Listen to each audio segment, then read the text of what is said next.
세금자 알려주는 쌤 누나, 쌤 언니 최자영 세무사. 박송우 세무사입니다. 안녕하세요.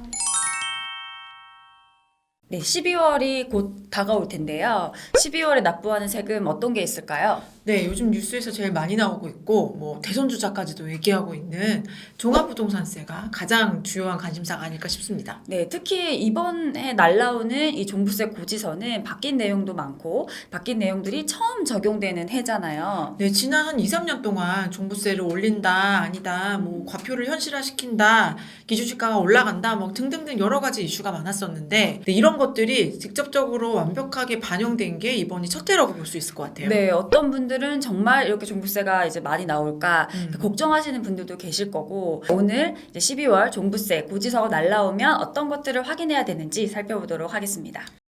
네, 세무서가 종부세는 고지서를 보내주잖아요. 네, 일반적으로 종합부동산세는 1차적으로는 고지하는 세금이고 사안에 따라서 신고를 선택할 수 있는 세금이죠. 네, 그럼 세무서가 고지서를 보내주기 때문에 사실 뭐 안 틀리는 거 아닐까요? 뭐 재산세랑 비슷하게 생각하셔서 날라오는 대로 내면 된다 이렇게 생각할 수도 있지만 종합부동산세는 케이스에 따라서 세금 계산이 아주 다양할 수 있기 때문에 여러분들의 세금이 잘 계산되어서 날라온 것인지 확인하시는 게 중요할 것 같아요. 네, 가장 중요한 거는 우선 내가 1세대 1주택 대상인지를 확인하는 게 중요할 것 같아요. 네. 왜 1세대 1주택이 종부세에서 중요할까요? 네, 종부세 세율에서 가장 크게 영향을 미치는 것은 바로 주택수거든요. 네. 그래서 주택수가 하나인지 하나가 넘는지 이런 것들이 제일 중요하고, 그래서 내가 정말 1세대 1주택자로서 세율 적용이 된 것인지 주택수가 잘 적용이 됐는지 확인해 보셔야 됩니다. 네, 특히 이 주택수에 따라서 공제 금액이 달라지는데 1세대 1주택자라면 기존에는 9억을 공제해줬다면 네. 이번에 적용되는 금액은 11억 원을 공제해주기 때문에 1주택인지 아닌지에 따라서 굉장히 금액이 달라지는 거죠. 네, 뿐만 아니라 1주택자일 경우에는 적용되는 다른 공제들도 있잖아요. 네. 이런 공제도 올해부터 달라지기 때문에 뭐 고령자 공제라든지 아니면 장기보유 공제라든지 이런 것들이 다 1주택자한테만 적용되는 거니까 1주택자라면 1주택이 잘 되어 있는지 사실관계를 파악하시는 게 중요할 것 같습니다. 네, 그럼 여기서 다시 짚고 가야 되는 게 이 종부세에서 말하는 1세대 1주택 어떤 의미인지. 종부세는 보통 인별로 계산을 하기 때문에 그럼 네. 인별로 1주택 기준인가요? 네, 어떻게 보면 맞는 말이고 어떻게 네. 보면 틀린 말이에요. 종부세에서 1세대 1주택이란 상황에 따라서 다르게 적용할 수 있기 때문에 그 범위를 아주 중요하게 계산해 보셔야 되는데요. 우선 저희가 지금 말씀드린 1세대 1주택 세율을 결정한다든지 고령자 공제, 장기보유 공제를 결정한다든지 이럴 경우에는 인별로 계산하는 것이 아니고 부부합산해서 우리 집에 재산세를 내는 사람이 정말 한 명인지 여부를 확인한 다음에 1주택자로 결정하게 됩니다. 네, 이런 종부세 혜택이 많은 1세대 1주택은 우리 집 그러니까 세대에서 재산세를 내는 주택이 정말 하나인 경우를 말하네요. 네. 종부세라고 인별로 계산하는 주택수가 아니다. 네, 맞습니다. 네.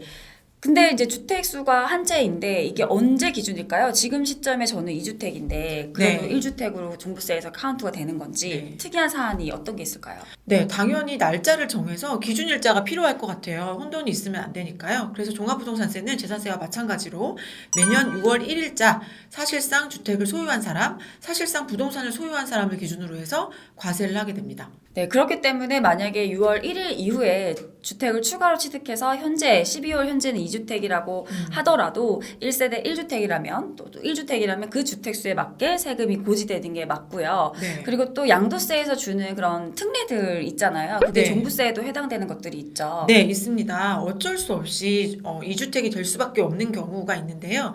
가장 흔한 케이스 두 가지를 예를 들 수 있을 것 같아요. 첫 번째는 1주택자가 결혼하셔서 2주택자가 된 경우이죠. 네, 이런 경우에 이제 혼인일로부터 5년 동안은 1주택자로 봐서 종부세를 고지하고요. 그리고 동거봉양 합가로 인해서 부득이하게 2주택이 된 경우에도 10년간은 2주택이 아닌 1주택으로 보기 때문에 네. 혹시 이런 경우인데 2주택으로 고지가 됐는지 그렇죠. 네, 확인을 해보시면 좋을 것 같아요. 네네. 이런 경우들은 놓치는 경우가 있을 수 있기 때문에 우리 집이 이 케이스에 해당한다면 반드시 1주택이 되셨는지 세율이랑 뭐 이런 공제 금액들 확인해 보셔야 될 것 같아요.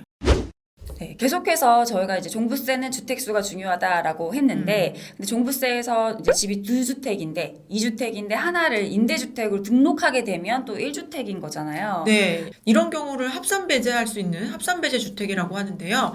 합산배제 주택에는 뭐 기숙사 이런 특별한 것도 있지만 여러분들이 가장 많이 활용하고 계시는 것들은 장기 임대주택으로 등록하시는 것들일 거예요. 이런 주택들은 주택수에서 제외되어 있는 게 맞는데 혹시나 들어간 게 아닌지 확인해 보셔야겠죠? 네, 종부세 합산 배제라는 신청 기간이 있잖아요. 네. 그 신청이 이제 9월 16일부터 9월 30일까지 신청을 하면 이제 처음에 한번 하게 되면 쭉 배제되는 게 맞는데 네. 이번에 혹시 그 배제에서 빠진 게 있는지 네. 그런 것들을 체크를 해봐야 되고 그리고 뭐 내가 신청을 했는데 누락이 됐을 수도 있으니까 네, 맞아요. 종종 있을 수 있기 때문에 이런 것들 확인해 보셔야 될 것 같고요. 내 주택이 임대주택으로서 합산배제가 잘 되어 있는지 확인해 보시려면 과세 고지 리스트를 확인해 보시면 되는데요. 거기에서 잘 빠져 있는지 과세 대상에서 빠져 있는지 확인해 보시면 됩니다.